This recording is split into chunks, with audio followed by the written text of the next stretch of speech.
आज मी आनंदाने दोन गोष्टी नमूद करते। आगरी साहित्य विकास मंडळाचे अध्यक्ष आदरणीय मोहन भोईर सर यांनी मॉरिशस येथे आगरी साहित्य संमेलन घेतले। तर अखिल भारतीय आगरी साहित्य संस्थेचे अध्यक्ष आदरणीय कैलास पिंगळे सर यांनी आंतरराष्ट्रीय आगरी साहित्य संमेलन थायलंड येथे घेतले। या दोन विभूतींनी आगरी बोलीची पताका जगाच्या क्षितिजावर फडकवली।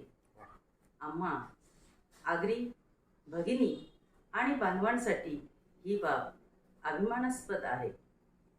28 जानेवारी 2024 ला पनवेलमध्ये आगरी अस्मिता साहित्य संमेलन संपन्न होत आहे। आगरी बोली, आगरी संस्कृती, आगरी परंपरा याचे प्रतिबिंब या संमेलनात उमटलेले दिसेल।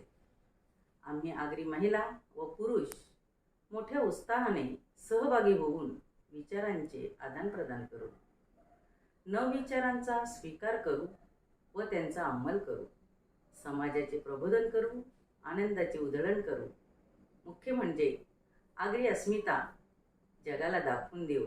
जय आगरी, जय भारत।